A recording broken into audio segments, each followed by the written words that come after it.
Israel Hamas വെടിനിർത്തൽ കരാറിന് പിന്നാലെ ഏറെ നാൾക്ക് ശേഷം പശ്ചിമേഷ്യ സമാധാനത്തിലേക്ക് തിരിച്ചു വരുന്നതിനിടെ സമാധാനം നശിപ്പിക്കുന്നതിലേക്കുള്ള ചുവടുവെപ്പുമായി അമേരിക്കൻ ഭരണകൂടം.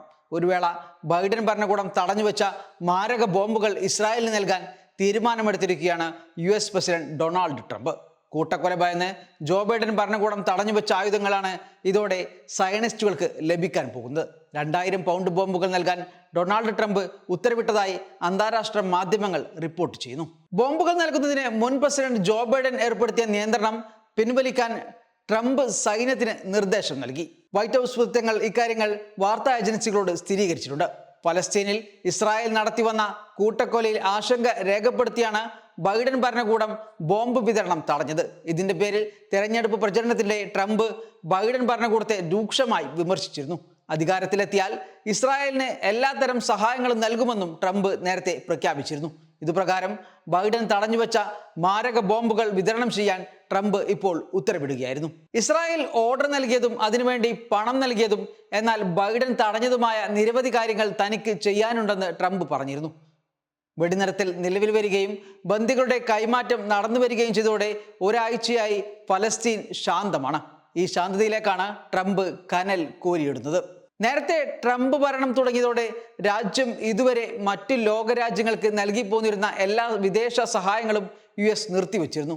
എന്നാൽ ഇസ്രായേലിനും ഈജിപ്തിനുമുള്ള സൈനിക സഹായം തുടരുമെന്ന് ഉദ്യോഗസ്ഥർക്ക് വിതരണം ചെയ്ത ആഭ്യന്തര സ്റ്റേറ്റ് ഡിപ്പാർട്ട്മെന്റ് മെമ്മോയിൽ പറയുന്നു.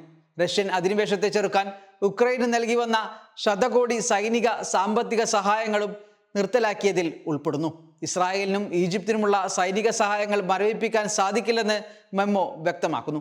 ഇതിനിടെയാണ് ഇസ്രായേലിന് US വീണ്ടും ആയുധം നൽകി പരിപോഷിപ്പിക്കുന്നത്. വികസന സഹായം മുതൽ സൈനിക സഹായം വരെയുള്ളവയാണ് അമേരിക്കൻ പിന്തുണയെ ആശ്രയിക്കുന്ന രാജ്യങ്ങൾക്ക് ദൂരവ്യാപകമായ പ്രത്യാഘാതങ്ങൾ ഉണ്ടാക്കുന്ന പുതിയ നീക്കമാണ് US നടത്തിവെച്ചിരിക്കുന്നത്. US വിദേശ നയത്തിലെ വലിയ മാറ്റത്തെ അടയാളപ്പെടുത്തുന്നതായി വിദേശ മാധ്യമങ്ങൾ ഇക്കാര്യത്തെ റിപ്പോർട്ട് ചെയ്യുന്നു. പ്രസിഡന്റ് ട്രംപിന്റെ അജണ്ടയ്ക്ക് അനുസൃതമായി ഓരോ പുതിയ സഹായവും അവലോകനം ചെയ്യുകയും അംഗീകരിക്കുകയും ചെയ്യുന്നതുവരെ നിലവിലുള്ളവ മരവിപ്പിക്കാനാണ് അമേരിക്കയുടെ തീരുമാനം. US-ന്റെ സാമ്പത്തിക സഹായം ഏറ്റവും അധികം കൈപ്പറ്റിയ രാജ്യമാണ് ഇസ്രായേൽ. ഫലസ്തീൻ കൂട്ടക്കൊല നടത്താൻ ഇസ്രായേലിന് തുണയായതും അമേരിക്കയുടെ നിർലോഭമായ സഹായമായിരുന്നു. ഇതിൽ മാറ്റമുണ്ടാകില്ലെന്ന് മെമ്മോ പറയുന്നു. അതായത് സയനിസ്റ്റ് ശക്തികൾക്ക് ലോകത്തിൽ പ്രത്യേകിച്ച് പശ്ചിമേഷ്യയിൽ കൂടുതൽ രക്തപ്പുഴ ഒഴുക്കാൻ അമേരിക്ക എന്നും കൂടെ ഉണ്ടാകുമെന്ന് സാരം.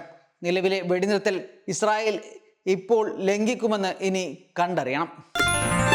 Waytonikah.com, the exclusive Muslim matrimonial site.